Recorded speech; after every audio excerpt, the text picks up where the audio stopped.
They took all the credit until the client said, "Where's the one who actually built this?" My name's Alina Rowan. I was the quiet one in the back of the room.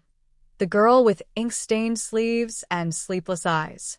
The one who brought coffee to meetings, took detailed notes, and stayed at the office long after the rest of the team had gone home. But that day, something inside me cracked. The meeting room was full. Everyone was dressed sharp, words bouncing around like polished coins, profit margins, campaign traction, projections.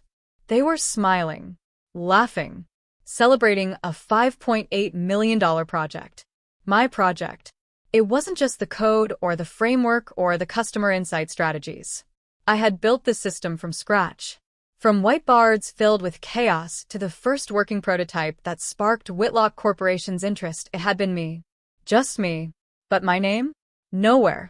I stood quietly as my team, Robert, Kara, Dinesh, even my junior assistant Mark, spoke as if they designed every line of logic, every user flow, every pain point solved.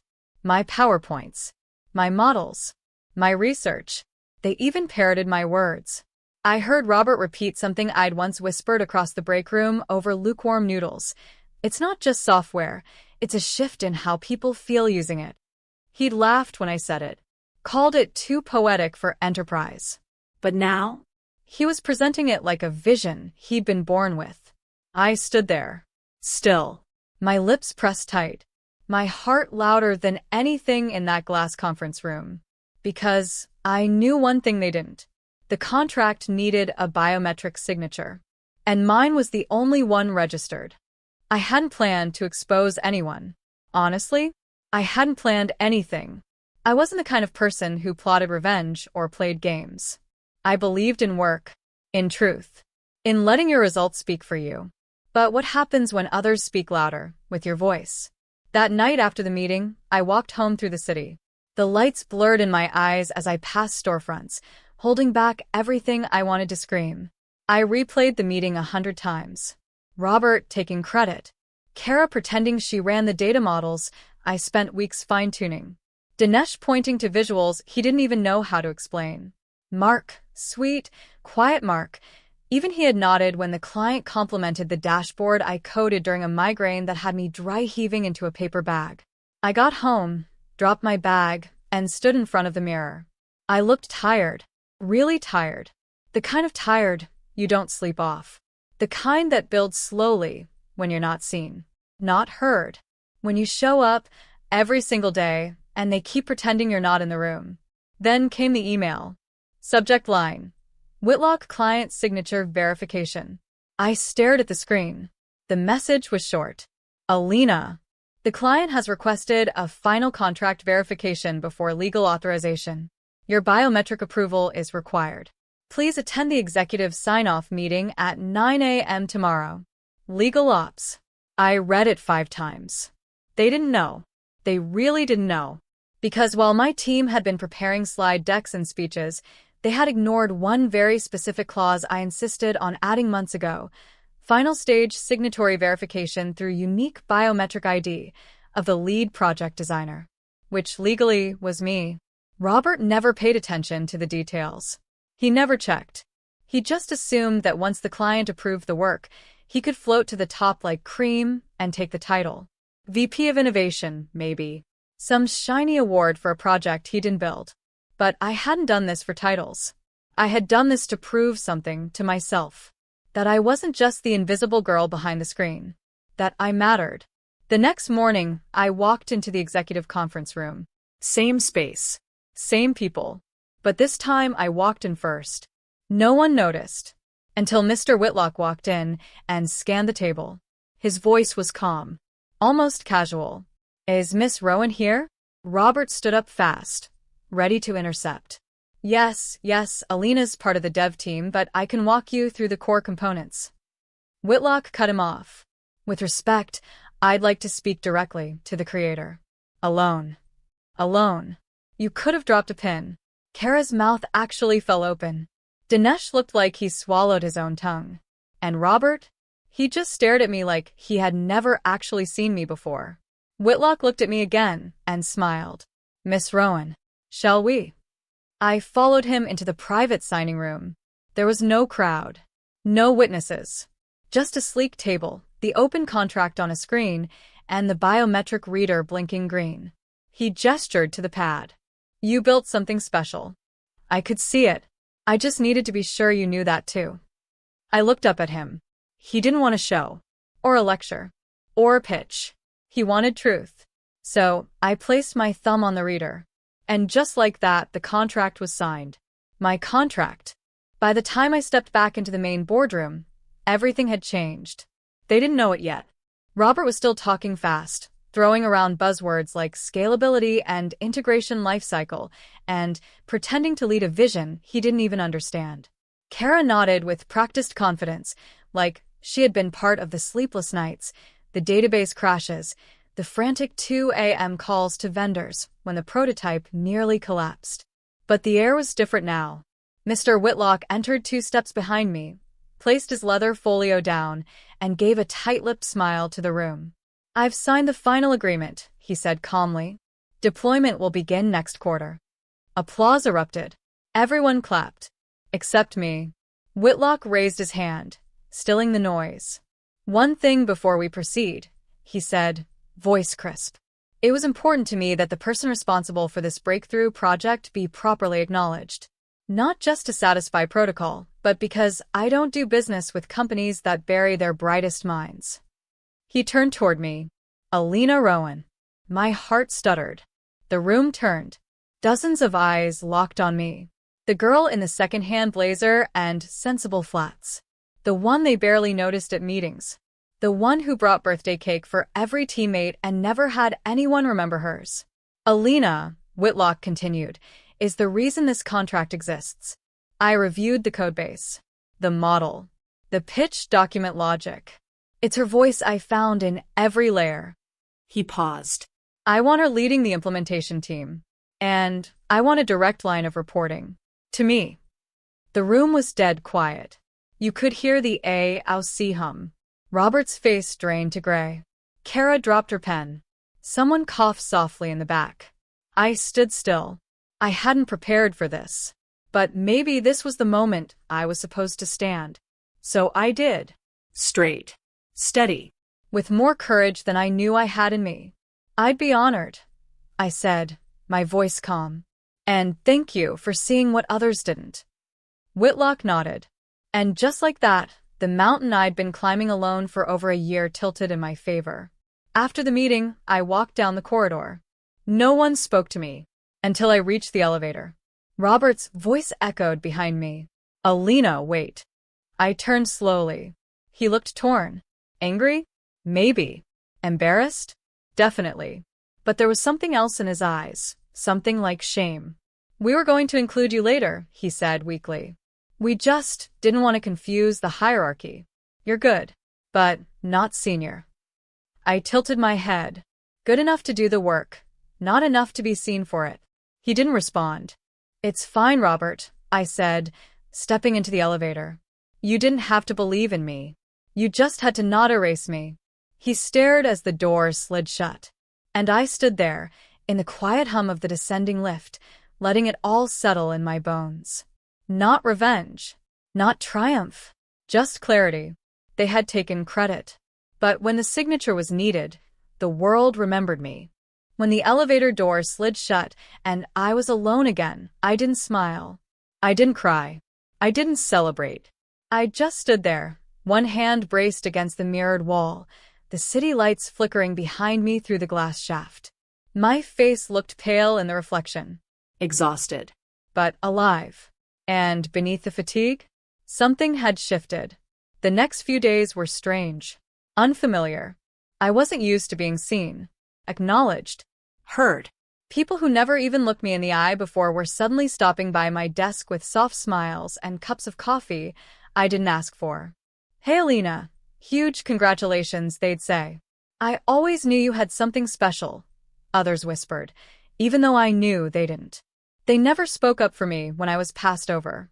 They laughed politely when Robert interrupted me mid-presentation or when Kara forgot to forward me the meeting invites. But now? The tone had changed. Not out of kindness. Out of caution. Because when Mr. Whitlock personally requested that I lead the implementation team and HR sent out an announcement that I'd been promoted to Director of Strategic Integration, everyone sat up straighter. Still, I didn't lash out. I didn't gloat. That Monday, I showed up like I always did, 30 minutes early, laptop open, coffee in hand. Except this time, my desk had a plaque. My name, Alina Rowan, and under it, Director. I didn't even touch it, just stared at it quietly, like it was someone else's life. Later that afternoon, Kara stopped by. She stood in the doorway for a few seconds, fidgeting with the strap of her bag. She looked like she had rehearsed a speech and forgot all the words. Alina, I wanted to say, I'm sorry. I kept typing, my tone gentle. For what? She blinked. For, not speaking up. I knew what was happening. We all did. I just didn't want to rock the boat. I paused. Looked at her. I get it, I said quietly. Rocking the boat might cost you your seat. But some of us are already in the water. Her eyes welled up slightly. I wasn't brave, she said. No, I replied honestly. You weren't. She nodded once and left. I didn't hate her. I didn't even feel angry. I just didn't need her to feel better for herself. This wasn't about guilt. This was about truth. And growth. And something else was growing inside me now. An idea. It started as a small thought. A corner of a sticky note I scribbled on between client calls. Visibility platform for internal contributors. But it kept growing. Late nights turned into research. Emails. Calls with old mentors I hadn't spoken to in years. I pitched the idea to Whitlock on a Wednesday morning at 7 a.m. because I knew he was always in the office by then. I walked into his floor without a scheduled meeting. His assistant raised a brow. Do you have an appointment? I have an idea, I said simply. One that could change how internal innovation is rewarded in every department you partner with. She stared at me for a moment, then buzzed him. He opened the door himself. Alina, he said, smiling. I hoped I'd see you again soon. I pitched for exactly 6 minutes. And he said one word. Approved. That's when Project Lens was born. Leadership. Equality. Naming. Spotlight. It was a system designed to track every contribution, comment, code commit, design input, and data correction across projects, and attribute it accurately. Real-time visibility. No more stolen ideas. No more whispered credits in dark hallways. Just truth. Raw, visible truth. I piloted it inside our company first. The results? Immediate. Team morale skyrocketed. Quiet workers got raises. Ideas flowed faster. There was less fear, less ladder climbing. More collaboration. Robert? He got moved to a regional branch. A quieter role. Not demoted, but definitely no longer the man in every meeting. We didn't speak again. But he sent me a short message one night. Just 2 lines. I underestimated you. I was wrong. I never replied. Not because I held a grudge, but because I didn't need to reply. Some things are best left in silence. 2 months later, I walked into a university auditorium filled with women in STEM. I was invited as a guest speaker. Me, Alina Rowan, the once invisible assistant who designed a $5.8 million system and watched her name get wiped off every slide. I stood at the podium, looked out at all the eager faces, and took a breath. You're not too quiet, I said. You're not too soft. You don't need to shout to be powerful, but you do need to take up space. The room went still. Don't wait for them to give you credit, I continued. Make systems where credit can't be stolen. And in that moment, something I hadn't let myself feel in months finally broke through. Pride. Not for the win. Not for the title. But for not letting the bitterness eat me. For choosing to build something better instead of burning everything down. For not letting their silence become my story. 6 months later, I sat at the top floor of a different building, not the one I used to walk into every morning with my head down and my laptop clutched tight. This new building had no corner offices. No cold glass walls that separated the creators from the talkers. No one hid behind buzzwords. No one climbed over anyone else to be seen. This place was different because I built it. Rowan Strategies. That was the name etched onto the front of the shared glass doors. Not Alina Enterprises. Not something flashy or fake. Just the name I was once ashamed of. The name they used to forget in meetings. The name that had once been invisible. Now it was everywhere. But even then, I didn't feel like I'd made it. Not in the dramatic Hollywood kind of way. I still woke up with doubts. Still had bad hair days and tech hiccups and people who underestimated me in meetings until I opened my mouth. And I still remembered everything. The silence when they took my credit. The claps I didn't receive. The glances in elevators that skipped over me like I didn't exist. The fear that I might always be just someone behind someone else. But what changed was what I did with all of it. A few weeks ago, I got an unexpected email from someone I hadn't heard from in over a year. Subject line: I owe you. It was from Mark, the junior assistant who once nodded along as Robert took credit for everything. The same Mark who kept quiet when I was erased, even though I had mentored him, fixed his code bugs at midnight, and covered for his mistakes without ever asking for anything back. Now, he was working at a mid-tier firm where he said the culture was identical to what ours had been. cold. Credit-hungry. Loud men in suits, whispering behind closed doors while quiet builders burned out in the background. I want to change it, he wrote. But I don't know how. I thought maybe Project Lens. I read that line 10 times. Then I called him. Not emailed, called. And when he picked up, his voice cracked. I didn't think you'd actually call. I said, if you're ready to speak now, then I'm ready to listen. And help. Because I wasn't angry anymore. Not at Mark. Not even at Robert. Anger doesn't fix broken systems. It just exposes the cracks. Change seals them. Weeks later, I was sitting in a boardroom in San Diego, helping implement Lens 2.0. New clients. New teams. New opportunities. I looked around that room, half filled with men in polished shoes and crisp blazers, half filled with nervous interns holding their ideas close to their chests, and I did something bold. I stood up before the presentation began and told my story. I told them about the meeting where I stood in the back and watched others take my credit. I told them how I didn't scream, didn't curse, didn't sabotage. I just waited. And when the moment came, I signed what was mine. Not to spite anyone, but to remind myself that value doesn't need to shout. It just needs to be visible. There was a long silence when I finished. And then applause. Real applause. Not the performative kind. Not the polite golf claps from executives who want to move on, but claps from people who understood what it means to be ignored, to be passed over, to be almost invisible until the world has no choice but to notice. 2 days later, I flew home. My apartment was quiet. Clean. My favorite plant in the window had grown taller since the last time I watered it, like even it was reminding me that growth doesn't need anyone's permission. There was a box waiting at the door. A plaque inside. Black stone. Gold lettering. In recognition of leadership through truth. Alina Rowan, architect of Lens. It was from Whitlock. No grand speech. No public photo op. Just a note, handwritten. You changed how people see their work. Not with anger. Not with revenge. With vision.